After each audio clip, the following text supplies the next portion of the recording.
mean, are you even an adult if you only have one cable Dude, box and not cable boxes? have you seen that there's like this, I don't know if it's a YouTube short or something like that, with a guy and his son, and the son's like, we need this piece of 2x4, it's like exactly this size, and goes like this, and the dad goes, "Oh," and he runs downstairs, he piles through all I've these seen that, fucking yeah. boxes and pulls out the exact right thing. He brings it up, he's like, I got it. It's my life 100%.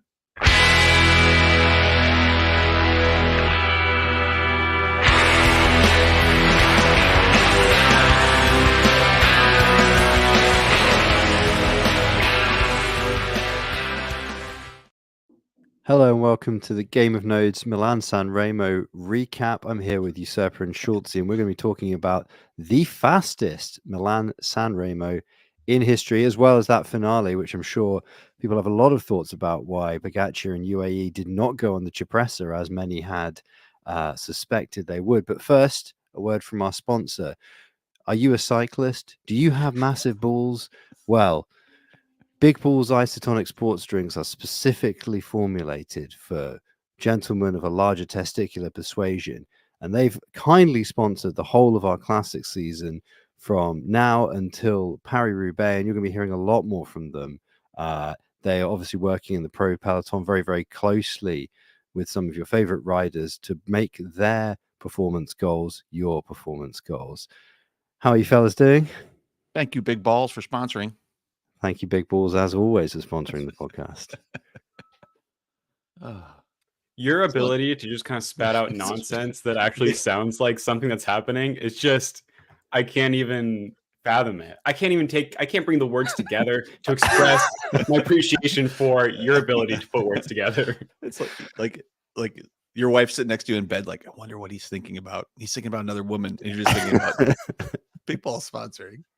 But what kind of Big Balls isotonic sports drink would sponsor a podcast? It's just so I lived for a long time with several people that even much better than me at just off the cuff coming up with fake stuff that sounds plausible. So like I think people entering that environment, and I've heard this from like partners who. I guess everybody's old now, so everybody's been together like 15 years. But at the time, people were like, does any of this actually mean anything? Does it reference, are you all referencing a film or something? Or it's like, no, it's just nonsense. It's kind of, I mean, if you've seen The Simpsons, it's kind of, maybe some more of it will make sense if you've seen X or Y or Z, but it's all just garbage, isn't it? It's just noise. Anyway, how are you fellas doing? Like legit, what's happening? I'm feeling old. Is where I'm drinking white wine. I'm like, what the hell is going on? Your little subtitle there is a little bit of a cry for help. That's what I was like. I've been bouncing through lyrics and all this stuff. So I was like, I'm not gonna do that tonight. I just wouldn't even give it up. Okay, fair enough. I was just like, we were just chasing issues. Like we were just chasing issues all day. It was just an exhausting day, and stuff I didn't even want to do. Like we were, say, upgrade. They had a bunch of issues for me, but not anybody else, which is always awesome. That's always amazing. No, it was an actual WASM issue, but I think it was just something that affected us a little bit more for some reason. And it was like that happened, and like everything just went to shit because it was well, now we want to get into it, but it was a WASM issue that looks like it was identified. It took some while to figure out what was going on, but what was happening that they have it was like a WASM VM version that when you got a bunch of contract calls, like it wouldn't release some sort of memory thing, and so all my SAD nodes were going from like basically a gig of RAM up to 128 gigs of RAM running in process, and then it would all OOM, and the machine would shit the bed, and it would have a huge problem in terms of, it'd take forever for it to actually clear out that memory for some reason, and then finally come back like 10 minutes later, and the thing would happen again. Like, but the whole thing would, like, that whole process was like 30 minutes. So like the node, you could actually watch the percentage increase in terms of RAM go up like 1% every 30 seconds, and it would just sit there and just continue to go on. So really fully shitting the bed, not like fully shitting the bed, like not in all nodes, but on like a couple that I had here in the US, like they were so bad that like like it would lock me out of SSH. I couldn't even get into it through like a terminal, and then IPMI wasn't responding in terms of being able to force reboot it. So I think somebody literally had to go there and hit a button on a couple nodes. That's how bad it was, which I've never really had that issue before. Like even or IPMI was just being a bitch. So I've only had that once before in like, when I'm like, oh, there's a reason I stopped doing bare metal and went to cloud stuff, like at the job where that happened, where it was literally a similar situation. The thing didn't respond. It was like, let's try all the different ways of making the server respond. And in the end, I think it was Hesner. They literally sent the bloke. They sent the bloke with the key card, because this is a long time ago. I will hit the button. And like, I would hit the button and got to the thing. It's just like, unfortunately, your server is making a big smoke. Make a big smoke, big red, lots of red lights. It's not really a Hessner accent. That's more of a. Why I was trying to go for Finland, and I realized I've literally it'd be Scandinavian. I would get, but then Finland. It's so like. It's so far north. Is it that Scandian accent? I don't know. Yeah, I'm gonna fucking look it up after this podcast. Anyway, is any Finnish people watching? We love your data centers. They're great. But yeah, the box was toast. That was the actual thing. That's the end of it. Starting that motherfucker was going to bring it back to life. Yeah. So, anyways, they sent some dude, or it could be anybody. It'd be a dude, and yeah. So anyway, so then it turned out we're doing a bunch of stuff with tracing and not tracing, but profiling and trying to see what was going on. Profiler wasn't really showing anything.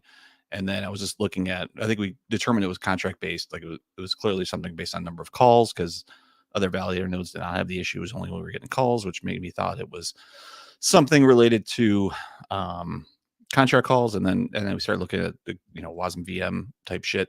And realized that there was a huge issue that was solved in the point version after the one that they were using. And so they quickly created a little, it wasn't non-breaking, right? It's just a hot fix. And so we pushed that out and totally solved.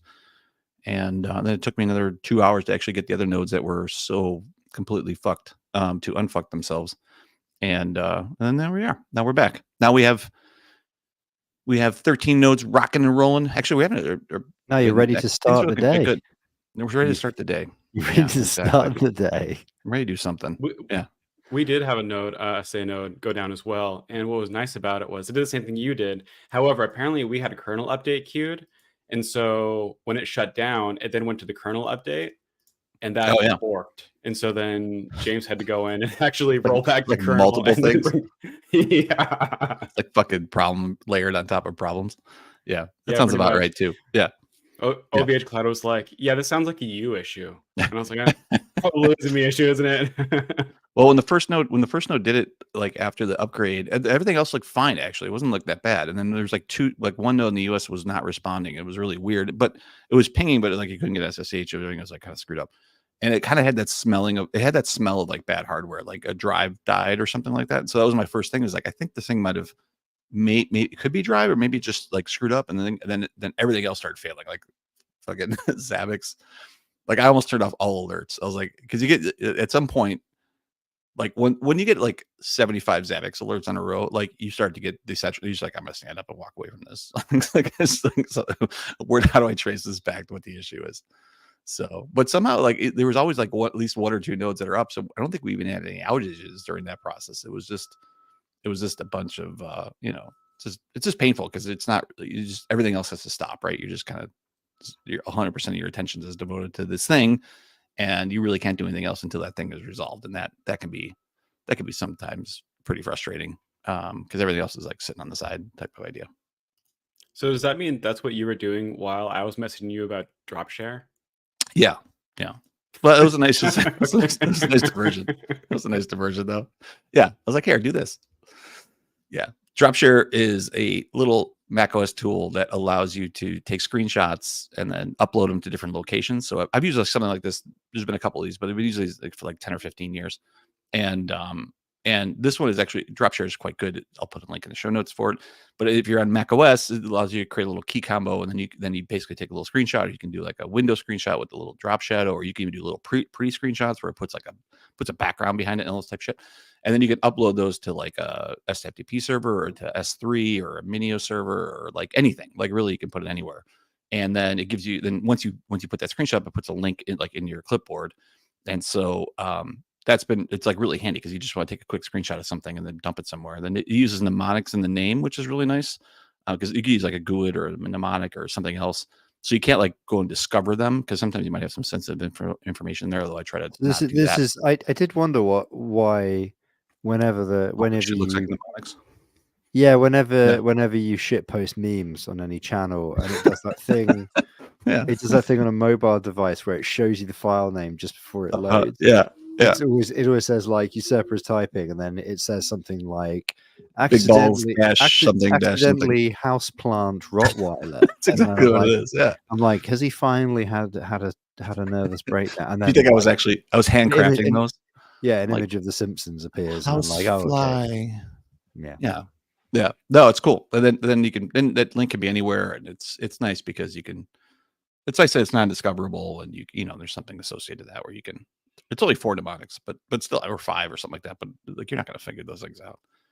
Well, Dropshare now has an AI thing where it'll analyze I saw the screenshot and give you. That sounds like the worst idea ever, right? Like, I know. It's like, how about I Social pay security you number -421 to not fucking analyze anything on your bullshit ass service.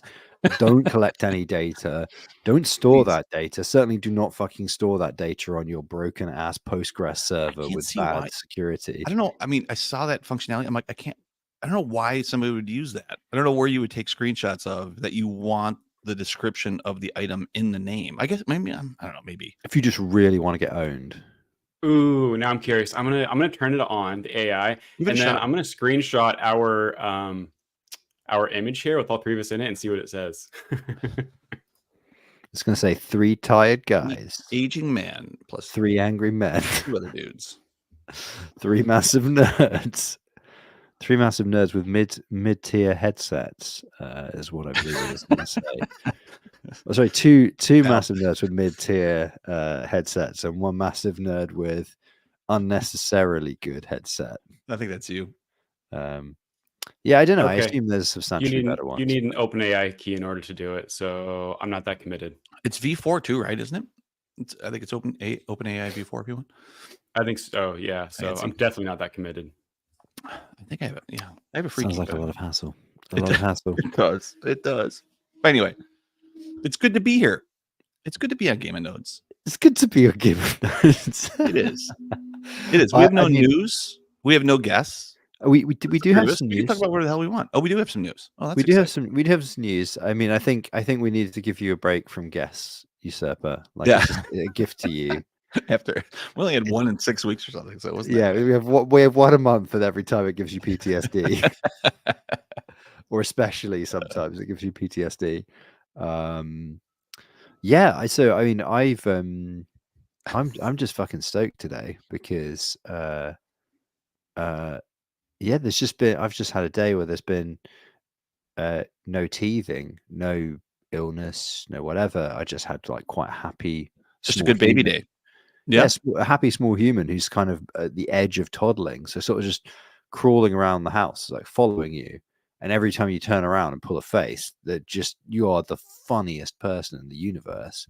They're just like cackling like a little comedy witch, and you're like, "This is great. Why doesn't everybody have children?" And you remember like the broken night, all of this, and you're like, this is what people mean when they say cherish the moment. So isn't it? That's like, it. Yeah.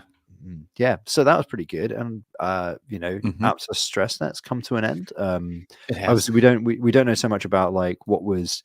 It seemed like the networking stuff did not no bueno, so it would be interesting to see the write up when they do it of what kind of is going to come out of that. But yeah, I thought I was 100% assured thought that thing was going to get extended because it just seemed like there was some pause. Like we had a halt for what it was must have been like 2 or 3 days out of the it was nearly 2 weeks, right? It's nearly 72 hours. There was a halt for because of the networking thing. So Yeah, I mean, I was the same. I thought, and we cut it quite fine to the beginning to see if we could only pay for a month of high performance servers. And of course, it ended like 2 days after when all the servers got renewed and we had to pay for them for another month. So,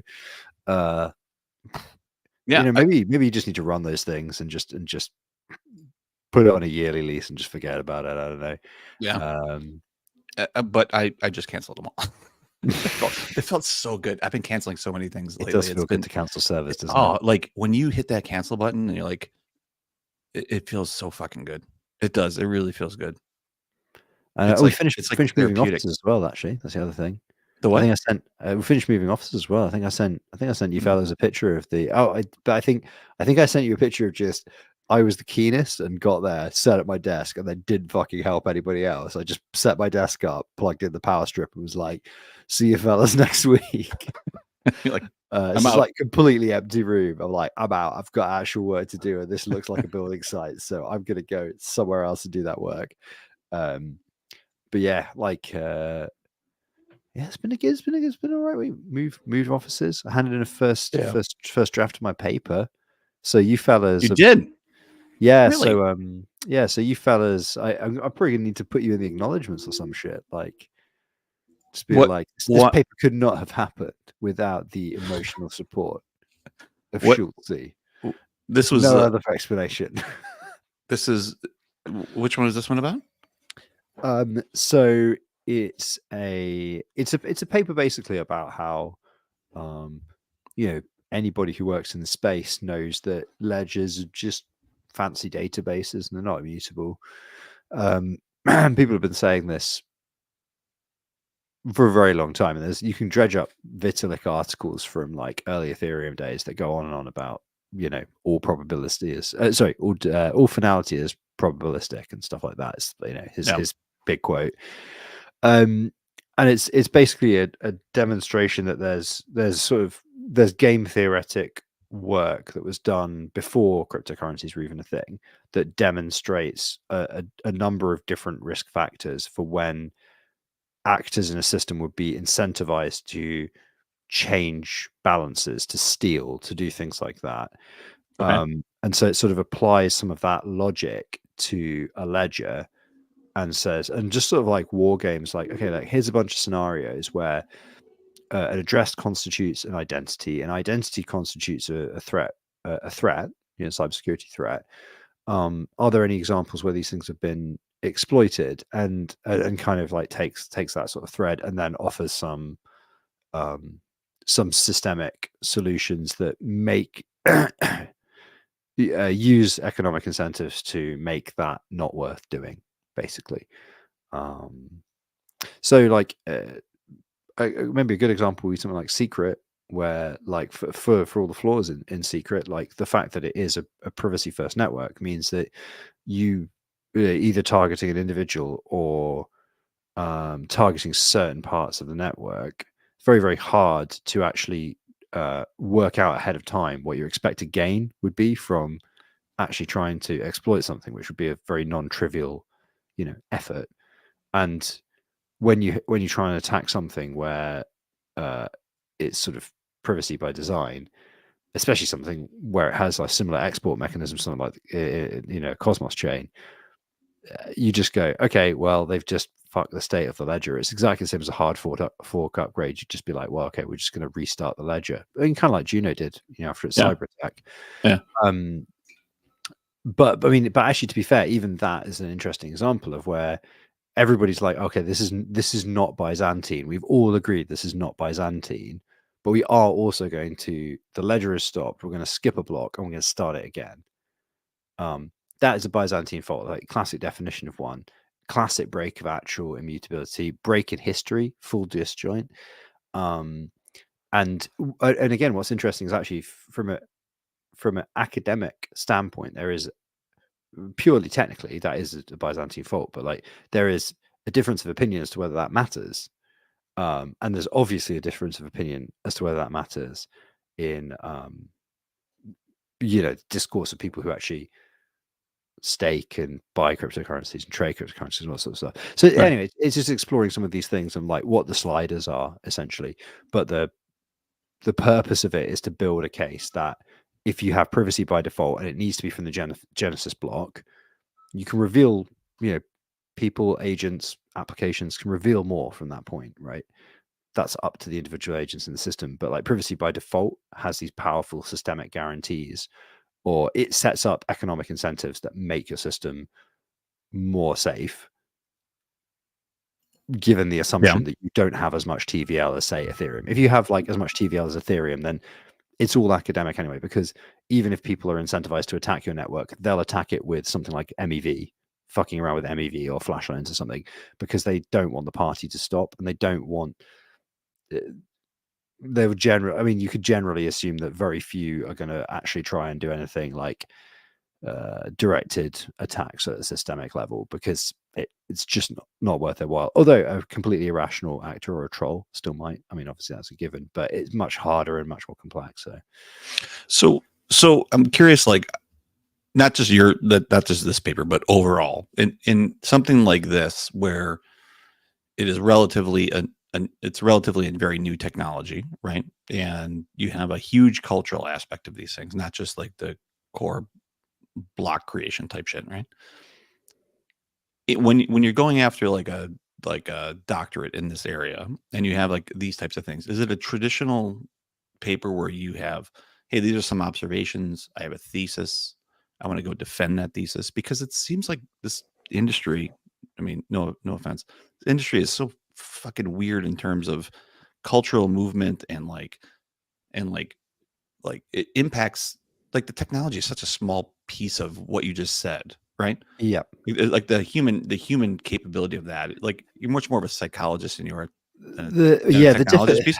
So the like, difficulty is exactly that. Yeah. So when there's a paper of a conclusion, or it's just like, wow, this is fascinating. How fucked is this? And then you move on. Like, you go on to the next topic and you say, this is what I saw, and like, wow, this is really weird. And maybe if this happens, then this happens. But like, like, what do you defend though? Like I'm trying to figure out. So typically, like, as I understand it anyway, a PhD is several papers that together form a body of work, which you then put a capstone paper on to make your thesis, and then you defend the body of work. So this should have been a 4-page position paper, saying, hey, here's some problems with public ledgers. Here are some ideas of what to do about it, and here's the conclusion, and watch this space. But because if you work in the space, you actually have seen a lot of this stuff in the wild. You just have in your back pocket loads of examples of rollbacks and rewrites and operational issues and dirty secrets and all that sort of stuff. And a lot of it you can't use because it's compromised, right? What do you mean it's compromised? Like you might have a conflict of interest. You might be the primary source. Like, I literally tried to find one thing where I was just talking about something relatively unrelated, and I was talking about how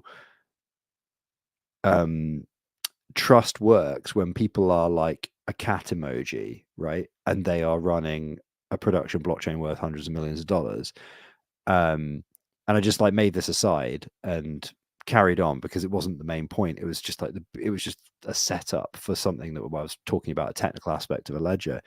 And I got pulled up on it. I was like, and they were like, "Whoa, okay, that we know you go on here to reference like the PBFT paper, and that's really what you want to talk about, but like you need to justify this thing here."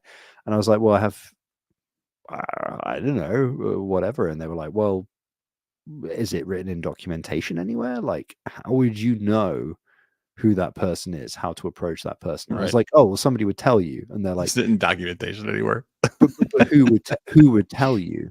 And you're like, "Oh, well, you would ask around." They're like, "Well, who would you ask around?" And I was like, "Well, you'd probably go on Discord and ask some node operators, And they're like, whoa. So all the node operators talk to each other?" And I was like, "Yeah, well, yeah. Yeah, like it's not like there's how else can we collaborate and collude? Come on." I was like, it's exactly. Of course they do. Yeah, it's like it's not exactly like a cartel. Most of them live together. Yeah, exactly. Work together. And, yeah, we all live in a big tree Some house. Are brothers. Yeah, exactly. We're like those 3 skaters in Slap Shop. The Hansons. The Hansons, the violent guys. Yeah. And it was just one of those where they're like, "Oh, right, so this is all." and how do you know this? And you're like, well, it's, there's just a bunch of private Discord channels, and you just keep flicking through Discord channels until you find the person you're looking for. And then if you can't find that person, you ask in a few of them, and somebody will hook you up together. Right. And they're like, this is incredibly prone to potential failure. And you're like, yeah, oh yeah, almost everything has a pass factor of 1. And they're like, and none of this is written down. And you're like, no. Written down where? Yeah. Exactly. And so basically I had to try and find any reference for how a typical communication process would work in a crypto foundation. And literally go look, like Cosmos documentation, GitHub repo, this stuff, it is assumed that it's just assumed that you've got to go to a Discord and start asking around. Now try putting that in an academic paper where you're like, hey, look, basically how this works is you go to Discord and ask around. They're like, okay, you need to cite that. And you're like, you literally can't. It's in a private Discord server that you cannot see. Yeah, exactly. So that was why there's a fun aside. One of the things that's waiting to be done for this is that in order to prove a couple of bits, just as a setup for this other point, it's, I think, 3 lines in a paper that should, bear in mind, it should have originally been 4 pages. This paper is now 30 pages. It's longer than my undergraduate dissertation. It's huge. But for 4 lines in that, I have been asked to prove it. The only reference I could find was a bit of documentation that I wrote, and it is compromised as a result, and I cannot use it. I am the only person that bloody wrote down, you go on Discord and you tag the Fray, Demi, Meow, or Jabby, I think. And it's just like, at one of us will tell you who you need to fucking talk to. And that was the only reference I could find. And so I asked somebody else in the computer science department. I was like, "What do you normally do?" And they were just like, it's a bit social sciencey, but maybe just like a questionnaire. Like, do you reckon you could get some node operators to answer a question like yes, no? Do you have to join a Discord? And I was like, yeah, I could probably get people to do that. Yeah. And they were like, okay, right. So the problem, so that's cool. So you should do that, but you will have to go through the legal and ethical board. And you're like, what? And so, like, I'm sorry. And so it turns out, right, that talking to validators, I think I mentioned this on the podo before, but talking to validators, I have to treat this process as if I'm going to like contact some previously uncontacted like tribe of people or like village in a really remote place or something like that.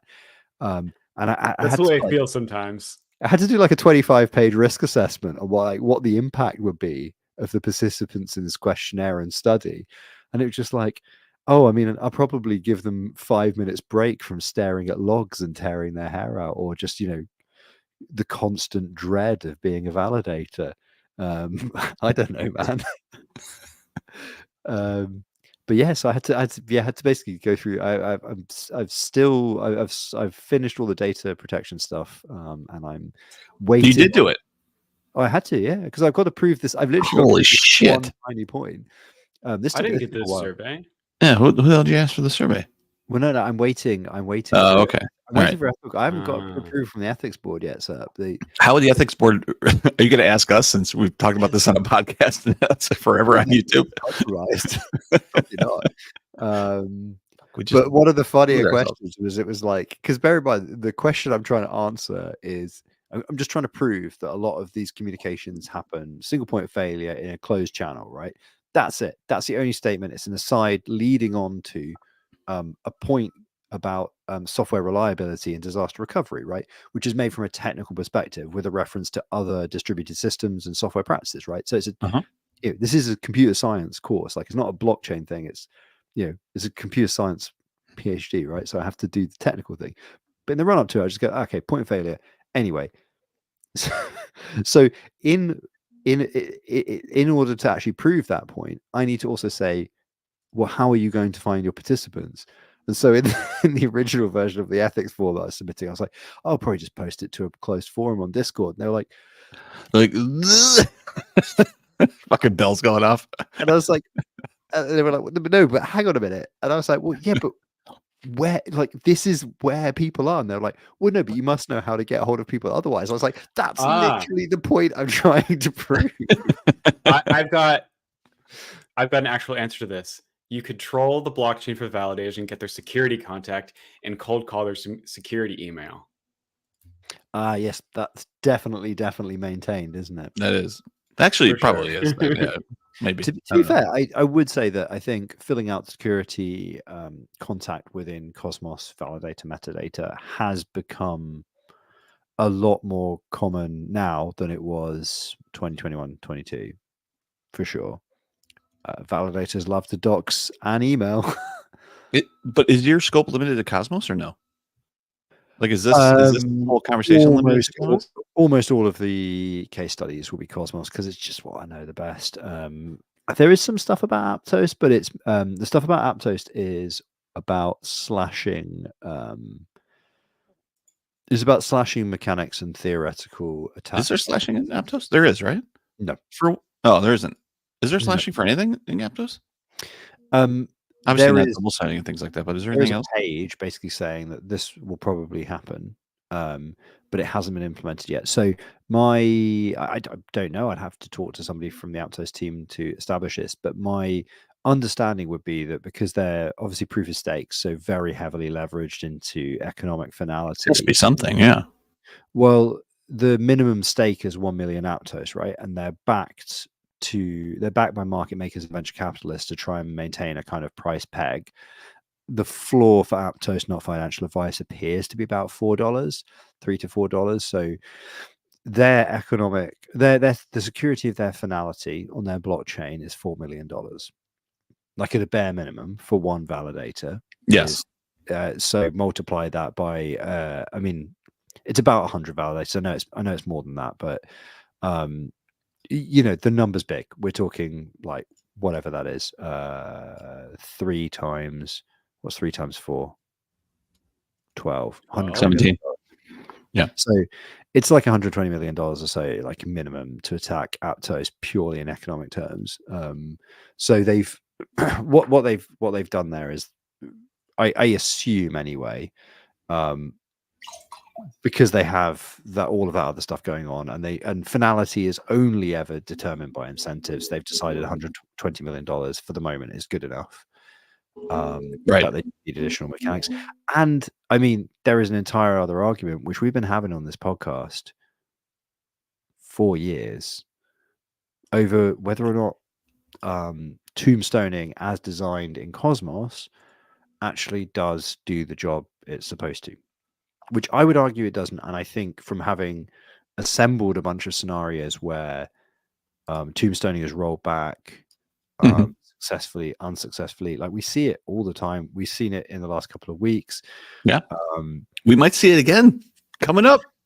That's right. There were 2 tombstones today on the Cosmos Hub. So who's going to hit the button? Bray's looking for it. I can't find it. Where is it? Be my guest. Tombstone, no way! So what? So there was a Cosmos Hub upgrade today, because I know that it stalled for a little bit. Was there actually but they didn't do a new binary or something. So what happened, Schultze? We're not a hub validator. No, it was a new binary. It was upgraded to V15, I think, and it was stopped for over 2 hours. Right, but so why would they tombstone during that piece? They were just like trying to state sync in the But middle. was it like a governance gated upgrade, or was it just like a YOLO upgrade? No, it's the governance gated. Yep.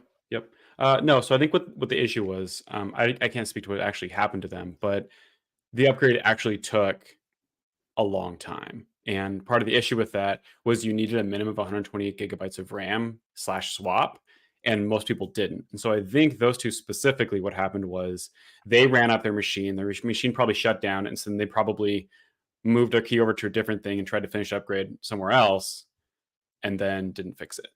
Or that's what I would guess, because that's what a lot of the chat kind of suggested from what people were saying. Or they never made the upgrade. They removed the state file, and then they would have. Well, the block should have moved forward, right? So if the blocks moved forward, they would have just nil voted and then moved. Yeah, it would have mattered. So yeah, they must have. So do you know how much stake do those guys have? Do you know? I'm not sure. All of it was sucked off of them really quick. Right now they're of 0 and like 2,000, but they were in the really? active set, which means they had like 100,000 each before. They had to have, yeah, because the floor is pretty high, right? The floor's like, yeah. So I don't know. Because I was looking at what's that Twitter that what's the Twitter account for Cosmos _/bot. I'll put a link in the show notes as well. Yeah, they still don't have it updated. It still hasn't updated since 18 hours ago. I need to put Cosmos. I need to put a reference to Cosmos /bot in my paper. That would be. This funny. is it's a good. I love it. You asked me like what a paper looks like when you're trying to do a serious CS paper, but on this bullshit. Literally, half of the references are like practical Byzantine fault tolerance, a new approach to blah blah blah. Like serious sounding papers. I only fucking half understand. I read them Cosmos /bot, and then it's literally just like Billy Big Balls on Twitter. Oh, this chain's fucking dead. Like, with the double sword icon and things like that. I wish I could filter this out. I need to filter this out because half this shit is injective, whatever. I mean, to be fair, joking aside though, so there are some suspect references that I was just like, I can't find another reference, so it's just going to be fucking Minscan again. YOLO. I did actually use a reference to friend of the podcast, Asaf. Asaf's Nice. Twitter, because there were a couple of incidents. I think it might have been one of the secret halts plus maybe the first Juno cyber attack, something like that. He wrote threads on, and so I was just like, oh, this is actually a more concise explanation of anything I wanted to say.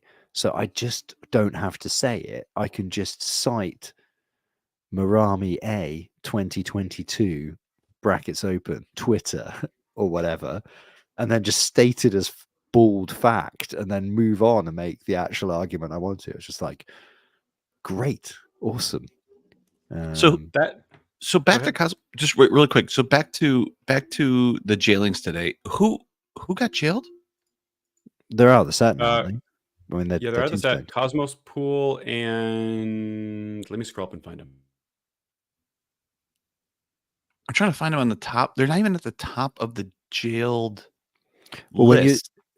I said, their delegation got sucked away like immediately. That's really weird because Certus 1 has 286,000 still sitting there in the jail list, which is a fuckload of money. Like I'm really surprised how fast that moved. Must have been a whale delegation or something like that. Oh yeah, it could have been. Yeah, it could have been one giant. It's not State Capital, right? Somebody else. You said Capital something. State Capital something. and Cosmos Pool. What State if you... Capital? State Capital's in here with only 2,000 Atom left. Yeah, that must be like 1 second. Somebody's either just broken into my house or my partner has returned. I'm guessing probably the latter, but I should probably check given that there's a baby here. Yeah, you probably should. Yeah. Who the hell's coming in? That's amazing. And then what's the tombstone slashing penalty on Cosmos? I have no idea. 5%, I think. Is it that high? I'm pretty sure that's the standard, right? So I would expect it to be the same. Downtime is 0.01. Yeah. Slash double sign is 5%. So that's got to be a decent dollar amount, right? At least a couple 100,000, no matter what. Yeah. I mean, well, yeah. And I mean, even if they just had the 2,000 that they have right now, right? 5% of 2,000 is still, what is that? 100 Atom, which is still $1,000, like $1,000 at the very minimum, but it has to be above that. Yeah. So I don't know. And did they rebond into it as a new Val? They must have, huh? I don't think so. And they also went very quiet. Yeah. Well, you don't have a as I would. They didn't come on Twitter with the it's not our fault. Something happened. It was our DevOps. It's our DevOps. Screwed up. We're so fucking automated that we just accidentally ran automations too many times. Yeah, I don't even see them actually anymore in there. But they must have a couple 100,000 at 5%. So you got to figure at least at the very minimum. Well, I mean, the bottom of the set here is 51,000. So at 5% of that, you're talking 2,500, which is 25,000 at least dollars plus or minus. It's got to be. I mean, I'm guessing they're much more than that in terms of where they were. I mean, $25,000 is a pretty good amount. Not for a hub slashing though. A double sign on the hub, like, I mean, you might be able. Yeah. I mean, there's good possibility to get in the millions depending on who you are, right? Like in this type of area. I was about to say, like the injective ones, they're crazy compared to that. Like they're way more impressive. Yeah, word, but impressive. You mean like, well, do you mean the slash amounts, or you just mean like the just the value of it? TVL. The value of it, yeah. Yeah. I mean, there have been $300,000 or $400,000 plus slashes in the last like quarter now. That's pretty good. Now, granted, I think 2 of them are Binance, but still. But are they making those up or no? Oh, they don't. Binance doesn't care, right? They don't give a shit. Yeah, Binance doesn't care. They just relaunch their validator and call it good. And it's not double signing. I think it's generally Pego for them. Yeah, 0.01% or whatever the hell that is. And what didn't Null say that they're changing the structure of that, or they're what are they doing with Pego? Are they changing the slash amount, or they're launching a new version or something? What happened with that? No, there's just a proposal to make the window larger. So it's going to be like 8 hours of missed blocks instead of, I think, 3. Oh, okay. All right. That seems more reasonable. Granted, if you don't have monitoring, that's not really going to help you regardless. But still, 8 hours is way better than 3. One would fucking hope that somebody has monitoring associated to it. Yeah, one would hope. Oh man, that's fun. I love a good slashing. I mean, not with me, but whatever. I was gonna say, I like it far less now that we've been slashed on Pego. Now I'm far less entertained by it. Still entertained because then I can like really bask in how horrible people are feeling right now. But yeah, but 0.01. I mean, honestly, but I mean the question is like the 0.01 slashing on Pego is a bit bullshit. Like I understand. 0.1. Is it 0.1 or 0.0? No, it's 0.01. It's 0.1. I assure you, it's 0.1. Really? I thought, what am I looking at in terms of the Cosmos slash bot? I see a shitload of injective slashes on there. What are they showing there? Oh, they're showing 0.01 on. Oh, that might be, maybe that's a different slash. Maybe that's a downtime slash then. Downtime slash is 0.01. Pego is 0.1. Oh, then why are all these fucking people missing downtime slashes? There's a shitload of injective associated with that. Well, Umi too. Umi gets a bunch too. Ramer said that Slashbot doesn't show Pego. Oh, really? Which is interesting. Oh, that's interesting. Well, maybe it's just monitoring the RPC of the node itself, right? Because Pego is a separate service, isn't it? That's true. It's a separate thing you'd have to monitor for. You're right. I don't think, you can get that information from Pego. It's just that you'd have to monitor a different endpoint rather than like your standard slashing. I would imagine the Slashbot isn't a particularly complex piece of software. It's just something somebody YOLO'd. Don't be dissing Slashbot. So Prism Stake Drop Slashbot. Oh, we know it. We know. I wish it was a really good thing. Prism Stake Drop slashed on injective by 0.1% or 1,000 injective. So $40,000, right? Plus or minus. So that one was fun because it was like 3 days after they did the whole stake for airdrop thing, and then they went up to like top 10, and then they immediately got slashed. So it was like, Proof of stake is so fucking good, dude. These are the papers you should be writing. I mean, actually, I think I need to go revisit one of my chapters and say, look, although this might not actually be a good way of securing finality, it does give my colleague Usurper a real good chuckle on the reg. You know what? This is stupid. This is fine. This is fine. We should use it for all stable coins. Put every national currency. Let's go. Let's start getting slashed.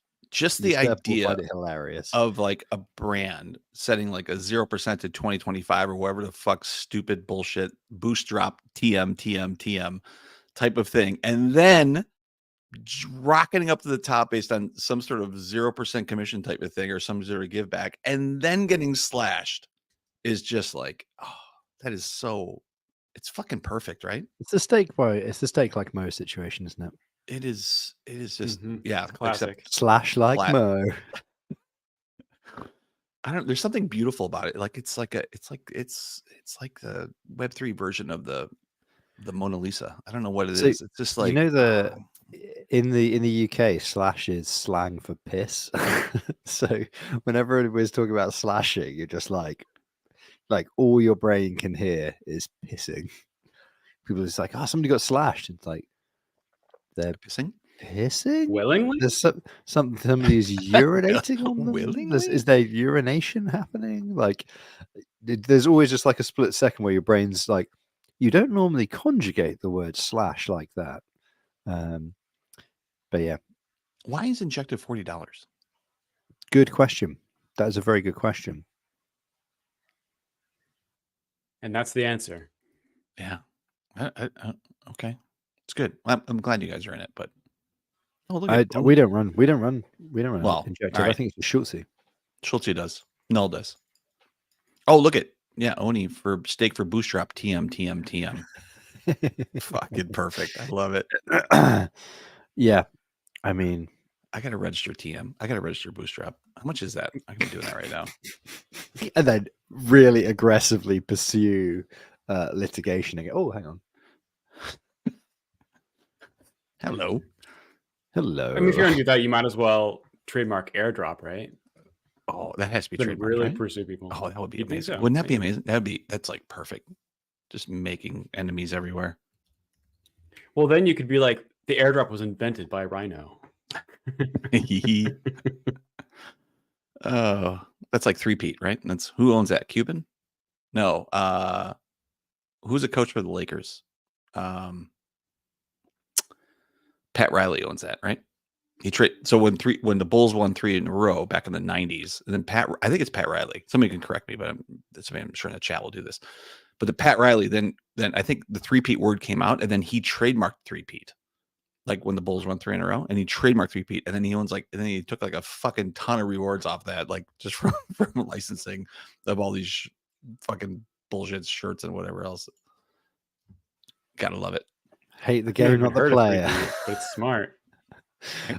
Hey, speaking of copyright trolling, Yeah. I don't know if you saw, but a man in a wig in England has handed down a verdict that what's his name? Craig Wright is not fucking Satoshi. Ooh, I did see that. Because he's been really litigious, right? So because of British libel law, he's been basically using the British courts to go after people and then to assert his right to the software, to licensing, to all sorts of other shit, right? Basically. A judge here has just basically thrown it all out. That's what happened in the last week. He's just gone, look, okay, the statement is worth reading, actually, just the headline of it, because it's like as leery as a judge can get when they basically want to say, fuck off, mate, we know you're not Satoshi, but they are a judge of some standing, and so they have to say something in kind of legalese. But I'll go find it. It's worth it. Is there a powder wig involved? I think the the judges have wigs. There has to be, right? It's powdered. It's powdered. I know the Queen's councils have wigs. Obviously, that's like a given. But I think it's only normal solicitors that don't have wigs. But I'm not. I assume judges in the UK wear wigs, but I need to double check. How do you not know that? And don't say the word obviously when it comes to who's wearing wigs or not in the judicial structure of the UK. Yeah, okay, fair enough. The reason I don't know is because I've never been up in front of a judge, usurper, because contrary to our stickers and T-shirts, we're not going to jail yet. Depends on how long you're in that elevator. I took you for way more punk than you are, apparently. You and Jake both. Not a drunken charge, nothing. No, like you don't get caught. Graffiti? You get caught. Don't get caught. I've never had a caution even. I've been stopped. Never been arrested? No, never in cuffs. Have you ever been in cuffs? No. I have been stopped in the middle of the night and asked why I had a muddy shovel. Wow, you went right by the police. And I can only conclude that my answer was good enough that there was nothing suspicious about my Just behavior. burying some shit. Yeah. I don't know, How man. did you Why don't know? you have a muddy shovel? Yeah. Let's do so a round robin, like of other folks that we know, like in the cosmos, who's been in cuffs at least one time. Rama? I don't think so. Jake? No. I think a block pain. I might be. I've been in once, just once. I haven't. No. No, definitely right. At least one time. Bar fight or something. Bar fight, throwing a bottle out in the yabba, something. Out of the yabba. Wait, so when were you in cuffs? That's a different story. That's a different podcast. That's a different podcast. That's a different podcast. That's the Getting That was Pissed a with long You time ago. Supper That was a long podcast. time ago. Yeah, I was just taking a slash against the cop car. Just a little something. Just Yeah, it was a taking a long time little ago. slash of Rooney. Jake says, "I know." Jake says, "I know how to talk to cops." That that means you know how to get out of it. That's right. That's an important skill, actually, is to know exactly how to get out of that situation, what to say, why you have a muddy shovel in the middle of the night standing next to a hole. Those Yeah, I types of mean, things. in the UK, I think your ability to get out of a situation is very positively correlated with how posh you can sound on demand, no matter the situation that you're in. Like, if you are in the middle of the countryside with a shovel on your way back into a city, covered in mud. Yeah. If you can come up with a kind of befuddled Hugh Grant noise and then a vaguely officer, and then on the way back from the pub, it's just oh dear, it's just all terribly confusing. But I shouldn't keep you any longer. I'm sure you've got retrobates to be chasing down. But I'll just be taking myself home to bed now, if that's all right with you. You just make noise. You just make noise. Just make noise. Get out of it. You see, officer, there was a bat that was flying around. And so I ran over and grabbed the shovel, and now I must defend myself. A friend of mine actually essentially did that when we were at a gig in London, and we ran into outside. The band were just smoking outside while the headliner played. And one of my friends, his favorite band, just saw an urban fox run across the road at the end of the road and just fucking ran off to chase the fox while his favorite band were just there. And we just asked them about how they'd written like this song on their new album. And they're like, "Oh yeah, fucking nobody asked about that song. That's great, man."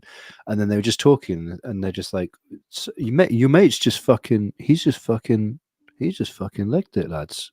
Is he all right?" And you're like, I have no fucking clue what he's doing. He loves your band. And they're like, he looks like he's chasing a fox. It was very, it's like an oddly Spinal Tap.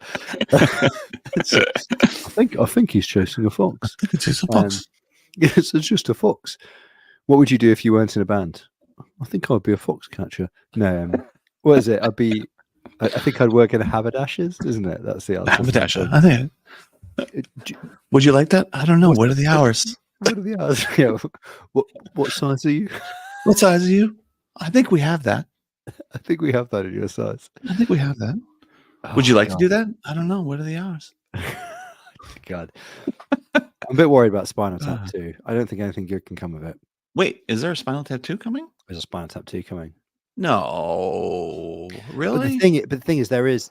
Who's involved? Is the original cast. Oh, it is? Yeah. Really? No shit. Is Meathead involved? The thing makes me think it might not be a total disaster is that Christopher Guest has written a lot of good films over the years. Yeah. Like Best in Show, Mighty Wind, and Mighty Wind is... What's the Best in Show? Yeah, sorry, you already said that. Yeah. So, but Mighty Wind, which is much more recent. Waiting than for Spinal Guffman. Tap. Yeah, but Mighty Wind, which is much more recent than Spinal Tap, was also about music and also had the three of them in it playing a folk band, and they were brilliant. And they were just like a befuddled, retired folk musicians who were just like doing that standard, like, oh yeah, and of course in the village those days, you know, we hung out a lot with Dylan and blah, blah, blah. And it was just like you were like, these guys have still got it. They're just effortlessly hilarious. So Rob Reiner is involved. So is Harry, Michael, and Christopher. Paul McCartney's in it. Elton John is in it. Garth Brooks and Questlove. I love Questlove, by the way. Yeah, that's actually okay. I mean, I mean, if Christopher Guest is writing, it might be okay. It might be okay, right? Like they're not going to do it to do it. They're going to do it. They're going to do it right. Right. It would be very, very funny if it's basically like 60-year-old rockers. They're completely, utterly irrelevant at this point, because that was already the joke in the first one. I don't know. I don't know where are they going to take it. I don't know. When is this coming out? They even talk about it? Rama says, I haven't been in cuffs, but I would rejoinder that your grandparents might have been. Ooh. Wow. That's rough. That's rough. Hey, look, in fairness, most of the people that were transported to Australia were transported on quite spurious grounds for minor crimes and infractions that were largely about, I don't know, just arbitrary kind of, yeah, you know, like rustle a sheep or poach something. It's like transportation for you. It kind of, I mean, it doesn't really make a lot of sense to me. Transportation is just such a baffling punishment. God damn it. I'm sure somebody needs to write. I'm sure there are 1,000 papers that have been written on what the fuck was going on with that, but it's such a baffling punishment. It's like, yeah, we're just going to take you to the other side of the planet and you're somebody else's problem. I kind of went from pure dread to actual looking forward to this. Within 30 seconds of reading the IMDb page. Well, it's got the right people involved.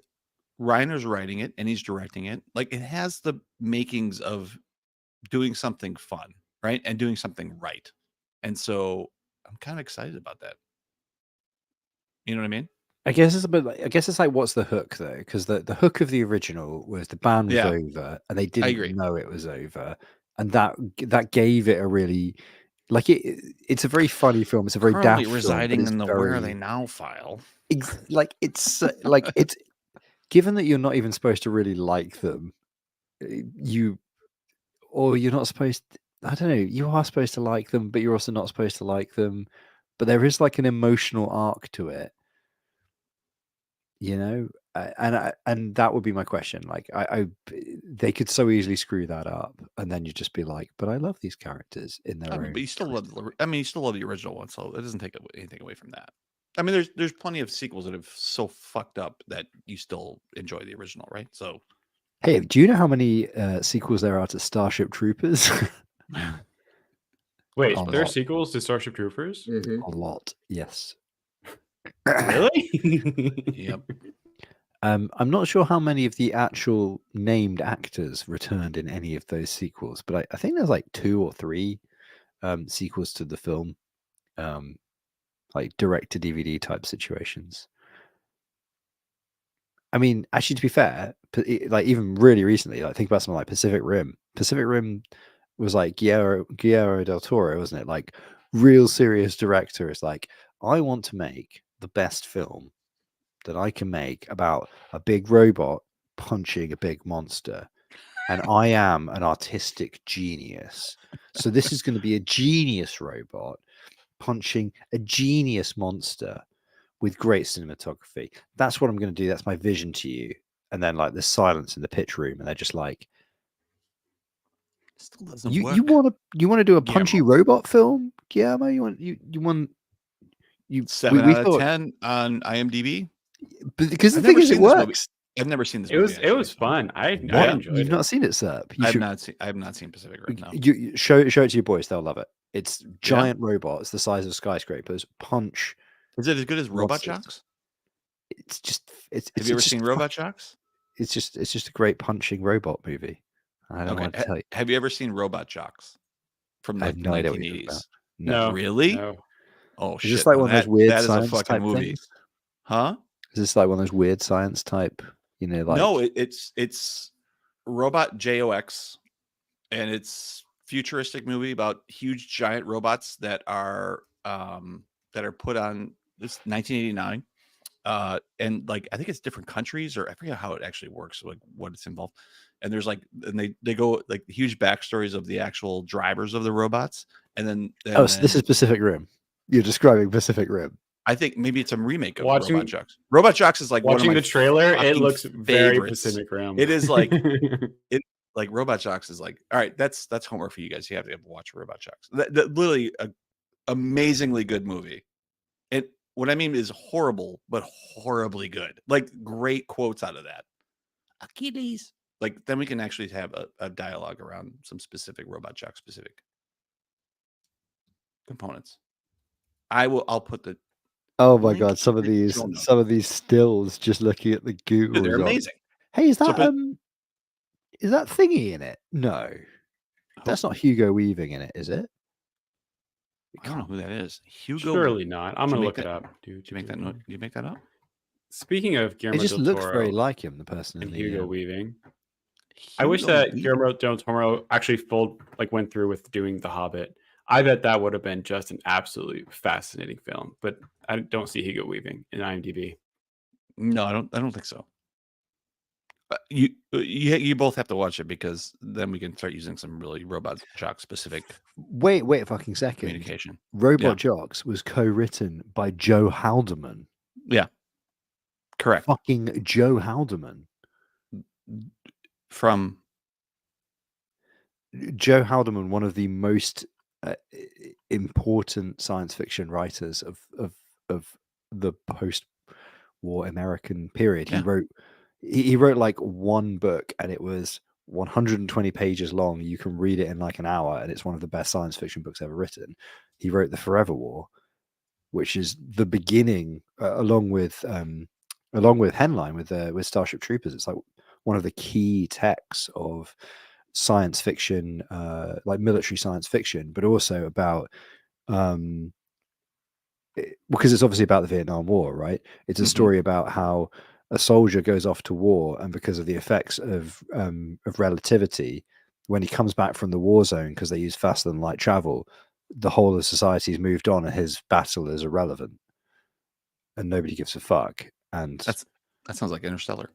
yeah, I mean, it's referenced literally everywhere constantly, because he was a physics teacher, I think, at like a high school, and he got conscripted to Vietnam, went to Vietnam, did not have a good time, came back, wrote The Forever War, and it's obviously an allegory about Vietnam. It's very short, it's very brutal. It doesn't waste any time. It's just an incredible book. But he wrote two other books. One of them was a slightly strange book, which is a sequel to The Forever War, which is basically about what they did, because all the people who there's like a whole. It's basically, I don't want to spoil it, but like it's Nobody's gonna read it. Okay, so it's just basically like the whole universe is a simulation, right? That's the sequel to The Forever War. It's just a thought experiment, presumably because he was a physicist and he was pretty well read, and he was just like, I'm just going to write a science fiction book based in the same universe that has that concept. And then he wrote one more, which was about robots fighting America's wars, which I don't even think was published until really recently. Like, as in, they were digging up. I think they were doing like a 40th anniversary of the Forever War or something like that. I don't even know that was published at the time, but then they published that book in an anthology with it. So I wonder if this is like, if this film is like the other half of that period where Haldeman was obviously thinking about robots and piloting like drone type robots and stuff like that. It could be. I also think that it's a bit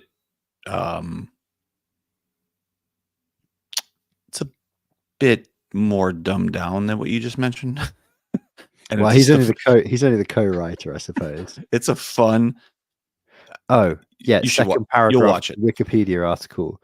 Gordon and Haldeman clashed frequently over the prospective film's tone and its intended audience.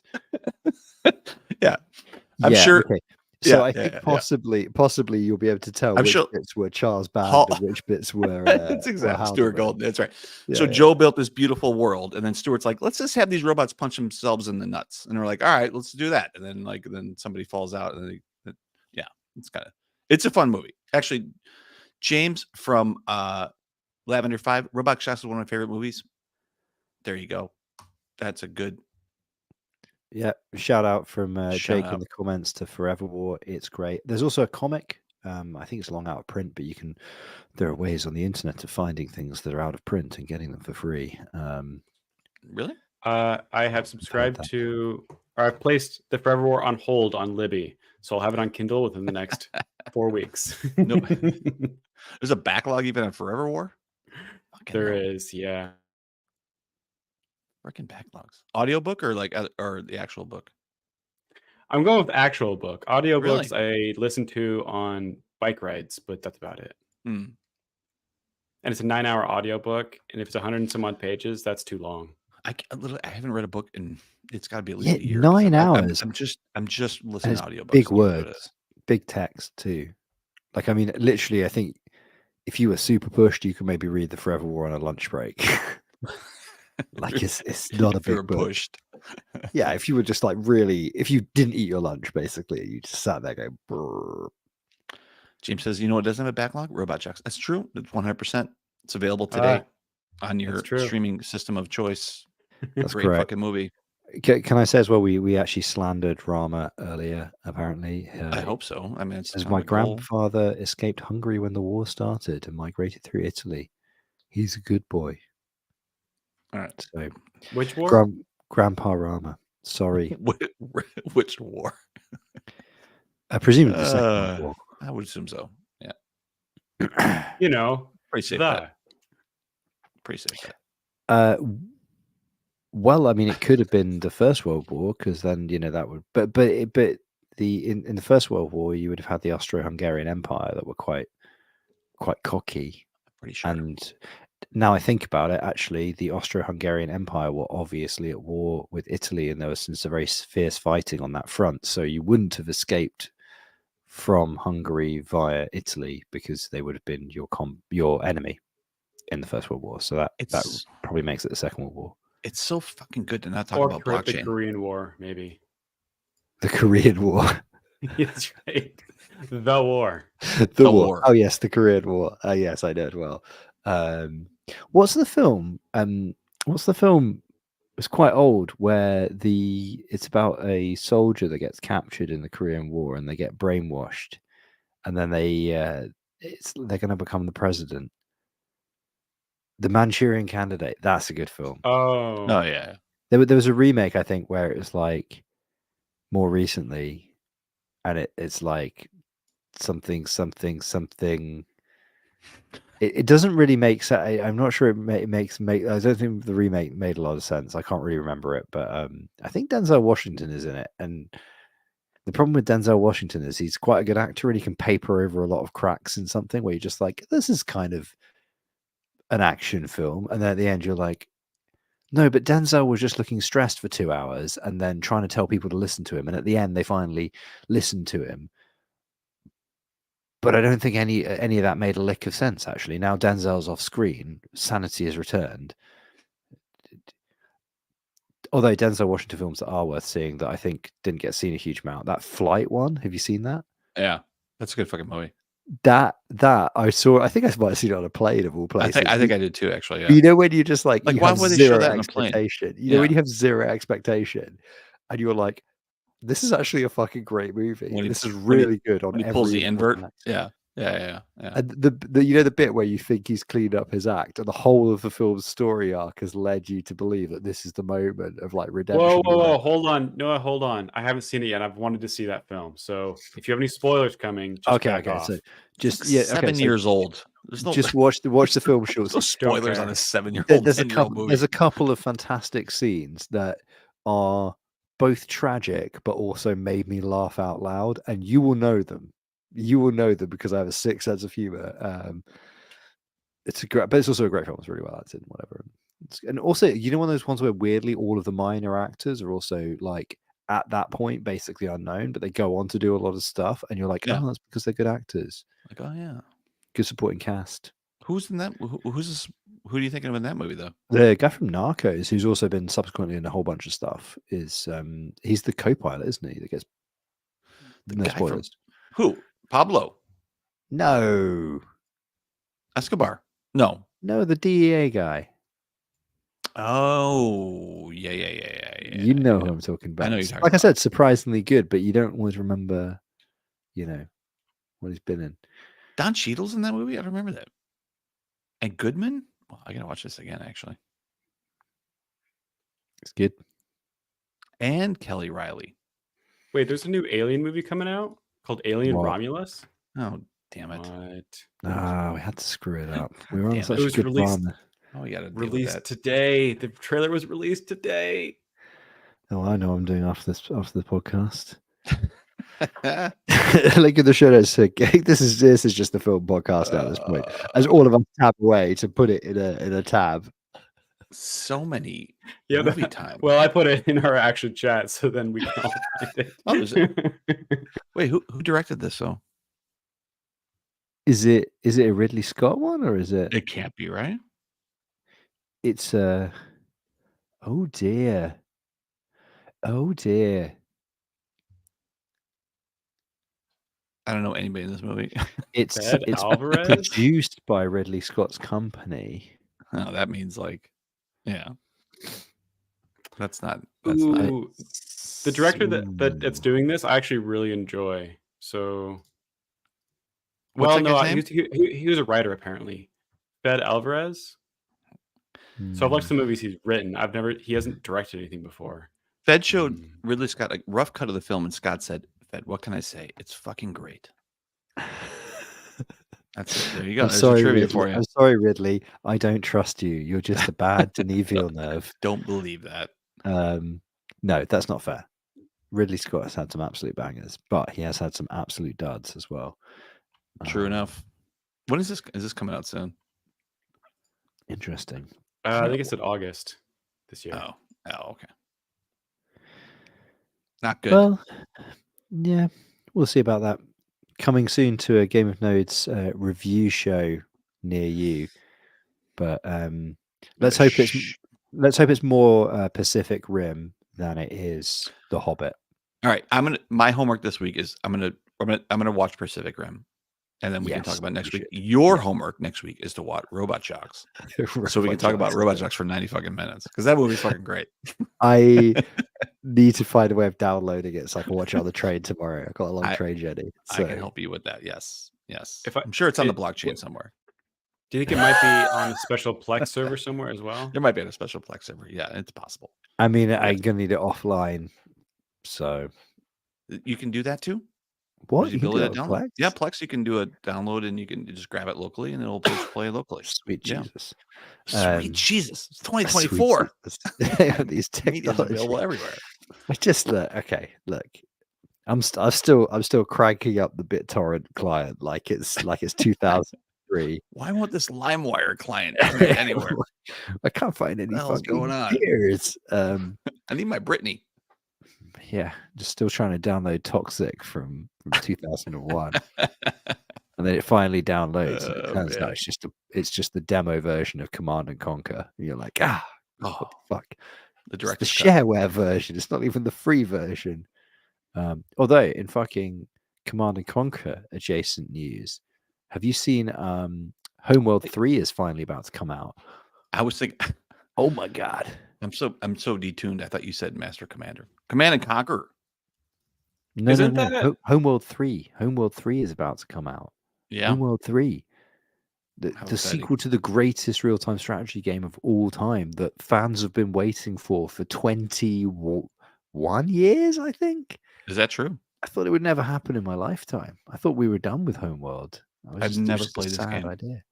It's like a 3D in space real-time strategy game, and it just had a lot of attention to detail. Like back in the day, like the concept art was amazing, the world was amazing, all the backdrops were really well done. That like you would occasionally like you would do like a mission where you have to investigate something, and then they would just have like animated this huge, like obviously non-natural thing in the background, like way off in the distance, and it wouldn't be a part of what you were doing, and you'd just be like, well, that's unsettling.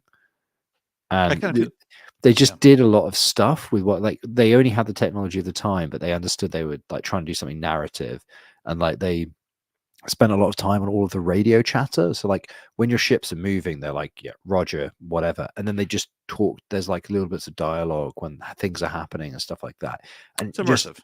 It was just an incredibly immersive experience for if you were into sci-fi, especially if you were in impressionable age. And then it was, and they were like, oh, here's all the things we want to do with it. They wanted to like have it so you could explore like all these ancient mega structures and all this other kind of stuff, and they were just unable to because of the technological limitations at the time. So they basically baked everything they wanted to do into the world and just made it so you had to imagine it yourself, and it was very effective. And then Homeworld 3, they basically spent 5 years with an actual budget and an actual studio, and they've gone, hey, we're just going to build all the stuff that we couldn't build in 2003. We've got the IP, we've got the original concept designers.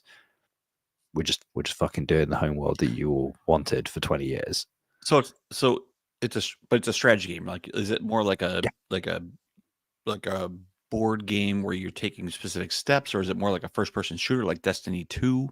It's like, a real-time strategy game. So everything, although you can in the original game you could pause and then zoom all the way out. So you've got all your units, and then you zoom all the way out to this like expanded sense of view where you have like a big sphere, and you basically can see in 3-dimensional space where everything is and what's happening. Yeah. Because obviously everything like is limited by your sensor ranges and where you have probes and stuff like that. So it's kind of like, it has like a little bit of the feel of like, I don't know, like a submarine game. I think that's kind of what they're in. It's like a 3-dimensional submarine game in some ways, in that like things are a bit tankier than this, but like if you get the first shot, that is like obviously beneficial, you know? Yeah. So I'm pretty excited about that. But it doesn't run. It's not going to run on fucking Mac, is it? So nothing runs on Mac. No. The Mac. Yeah, 21 years. It's been 21 years since the last one came out. What That's wild. Doing? Sitting around. So true fact, I got into programming. The first computer programming I did was modding Homeworld 2, because you could decompile a game and then change the core of the game engine was in C, but all of the assets and the ships and their behavior was coded up in a scripting language called Lua, which is sort of like Python like, Smalltalk like. And there's some really interesting stuff you could do. It's like a lot of the path detection was designed so that things would move like planes, kind of. So a really classic baby's first mod was to just delete a whole bunch of the pathfinding and instead just introduce like essentially a bump distance, like don't go closer than this distance to any other asset in the game. Instead of doing any pathfinding like logic, just like don't bump into things. And what it meant was, that sounds really abstract, but what it meant was, rather than trying to like fly around things, they would, like in, the Battlestar Galactica TV show that was contemporary of the time, they would go along and then ignore the physics engine and just go over an object and then just continue on to their intended direction, and then always just be oriented where they were going to shoot. And it looked super weird, right? Which is why obviously they didn't do that in the finished game. They did all this pathfinding stuff to make sure they moved and they looked like planes and stuff. But loads of players were like, oh, actually, no, it makes more sense that they would just point themselves towards their target, blast off towards it, move out of the way of a thing, and then just like coast, basically. And it would look visually really weird, but that's the most efficient thing to do. You've got limited propellant, right? And if you attack something in 3D, you're not going to like fly past it and then turn around or fly back unless you have to. You're going to like try and coast to a hole or coast past it and then shoot. And you could modify all that sort of stuff to try and have your kind of Battlestar Galactica simulator that you always wanted. Basically, it was great. Good fucking show, by the way. Oh, the remake, amazing. Yeah. The original was good too, but like the original was good, but like the remake was just a different caliber entirely. It was good, man. I was you ever watch that, Chelsea? I have. Yeah, it's been a long time though. I don't know if Yeah. I've seen the new one. What? Oh, that like it was like what year was that? Like 2000 maybe 2003? yeah, it was early 2000s, right? Yeah. With Then yeah, Edward yeah, James yeah, I think I have Olmos, that. right? And like who was fuck, Jamie who else was- Bamber played Apollo. Is that what it was? Yeah. Yeah. So fun fact, he was like a British TV actor. He was a British Yeah. TV actor before that, like young guy. I'm currently rewatching Hornblower, nautical nonsense, as it's known. I'm a fan of that stuff. Sounds And filthy. a minor character in Hornblower is played by Jamie Bamber. And he walked on screen. I was actually like, it's fucking Jamie Bamber. Nobody else in the room had seen Battlestar Galactica. And there was just like dead silence. I was like, Apollo. Still dead silence. I was like, Battlestar Galactica? yeah, exactly. I was just like, oh, I guess we all just like sea ship nerds in this room. There's no crossover with spaceship nerds, is it? Is that what we're doing here? And then yeah, so Okay, that's cool. right. And Starbuck was Katie Katie Sackhoff. Katie Sackhoff. Yeah. She that's voiced a lot of the stuff in Halo, didn't she? Like a lot of She's fucking awesome. all the female that was a Marines great and stuff. that I was thought a she great was part. Cortana. Is she not? Oh, is she? No. Oh, I is thought she? she was. I could be wrong, but I thought she was. And of course, she is one of the Mandalorians. I can't remember her name right now. Yeah. That's right. Yeah, that was. Yeah, I'm gonna go back and watch part of that too. That was a great fucking series. I remember. And like the president, I remember what that was. That was a really good series. How many seasons of that shit was there? Is it Laura? It wasn't Laura Linney who was the president, was it? No. Laura something sounds very familiar though. Yeah. No, it wasn't Laura. I don't think it was Laura Linney, but it's Or maybe that was her I don't know. Whatever. I feel like the person who played the Laura president, Roslin was the name of the president. Laura Roslin was the name of the president. Mary McDonnell. Mary McDonnell. Yeah, that's right. Yeah. And I think she plays the mum in Donnie Darko. You know, I feel like she's been around for she's been in a few things. Another good film. Grey's Anatomy. I remember. Yeah, there's a couple of things I remember that. Yeah, Donnie Darko. You're right. Rose Darko. Good call. That's a good movie. I don't remember anything useful half the time, but I can remember some 6 Degrees of Separation on Game of Notes. Some movie facts. Yeah. So, should we? Do you want to do any news other than news about stuff that's coming up? Fuck the blockchain this week or what? Well, I mean, I think there's like we're gonna rattle through it because there's a couple of funny things. So Stride are asking for community pool funds. They want 20 million DYDX. You guys do DYDX, right? We're out. We got pushed out. Oh, you got pushed out. Yeah. Yep. I do DYDX. So what do you think of the Schultzy? I'm fine with it. I think the Stride's positive for the ecosystem. I don't know. I think it's fine. There you go. In conclusion, there you go. Huge. There you go. Why do they want? What do they need? What do they need this for? Stride's already active, right? On DYDX. Stride is already active. Yes. I'm sure it's just to, I don't know, secure their foothold in the cosmos. The rate of DYDX is being staked to validators has plateaued, and deposits to the exchange are growing at a tremendous pace. Over $150 million USDC is held in DYDX V4, of which 100 million arrived in the past week, giving the growing adoption of DYDX V4 and the retail adoption. I mean, I also think it's a concern to have too much stake through DYDX, or through Stride. So no, like I think that's a positive, but I don't know.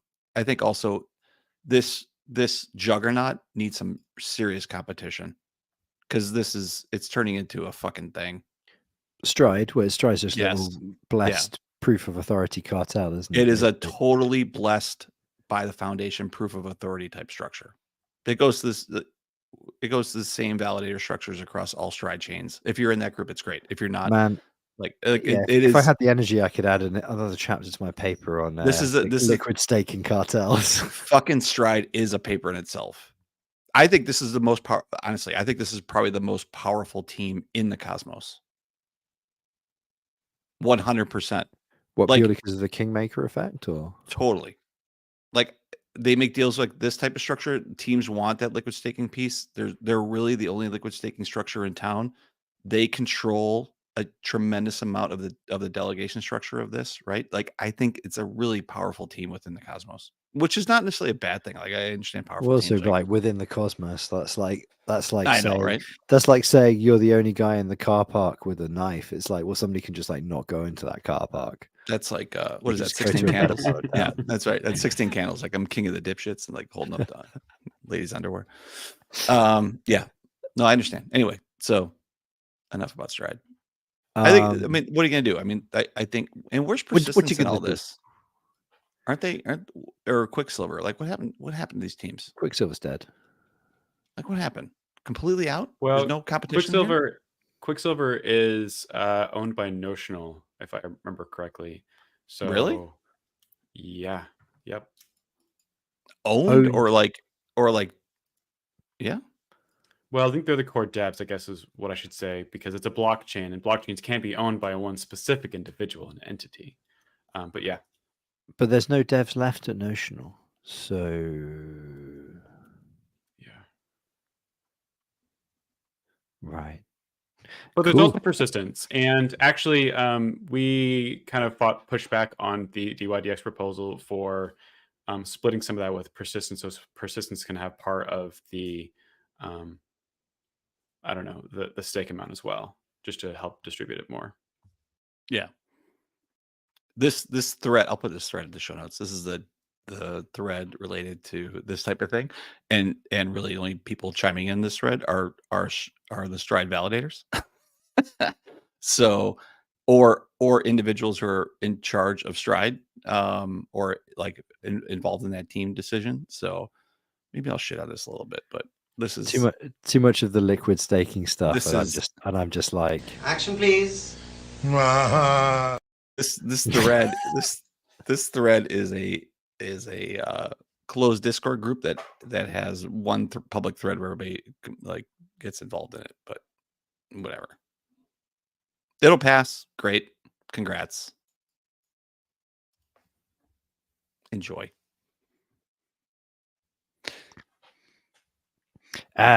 who knows? I mean, Is that too negative? I don't think. Jake I says, mean- on Juno, we had this thought that the liquid staking solution should live on the same chain as the chain. Fucking A, brother. Totally agree. Yeah. I mean, totally fucking agree. This it's created. I think this is now it's going to turn into a juggernaut that's going to be difficult to unwrap. I mean, you look at like what Lido and stuff have done in Ethereum, and you're like, the answer is nothing good. Like nothing good from the perspective. It's back to, do you want decentralization or do you want decentralization theater, right? And I accept that for the majority of people, we need to go with Rama's definition of what people want from crypto, which they want to have a bit of a laugh and they want to forget about their day job and they want to gamble in the big, funny internet casino. Happy days. Cool. If we want to do that, liquid staking, let's go. Public blockchains forever, give away all your data, allow Palantir to mine your financial data for the rest of the time, and let's all just be serfs and we can scrabble around in the mud on the blockchain while all of the lords sit in a tower and laugh at us. Cool. If that's what you want to do, that's fucking fantastic. Or we could just do like anything other than that and actually try and deliver on the promise of a more useful, better economically aligned structure for how we do things on the interchain and the internet. And I don't at the moment see how any of these large multi-chain liquid staking constructs fucking deliver on that or help deliver on that in any way. They're just centralizing on a slightly different adjacent group of people, and it's just the same fucking problem repeating, and you're It's like, the same okay, fucking great, problem repeating. whatever. 100%. Like it's just what the fuck does this do other than allow people to gamble the same money over and over again, which has never ever worked, by the way, in the history of economic systems. Like creating more and more derivatives has never led to more stability. It's just not a fucking good idea, and people never learn, obviously. This is a cartel. This is a cartel. It's what this is. It's a group of individuals that drive a significant amount of economic benefit to a smaller subgroup through the use of this structure. This is not decentralization. This is a fucking cartel. So, like, I understand, like, and like, what are you gonna do? Right? It's a there's a shitload of cartel. It's not the only cartel. There's a fucking ton of cartel. There's a fucking ton of cartels. Like I'm not saying that there's like this is the only one. But this is a fucking cartel.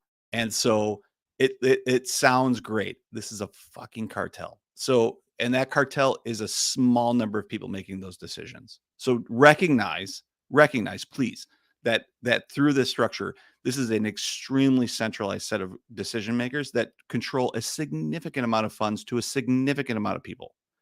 It's a cartel. Whatever. DYDX has 2 validators that control 33%. What the fuck? Who cares? Like, it doesn't really matter. Like, and this is not decentralizing that in any sort of way, but this is a fucking cartel.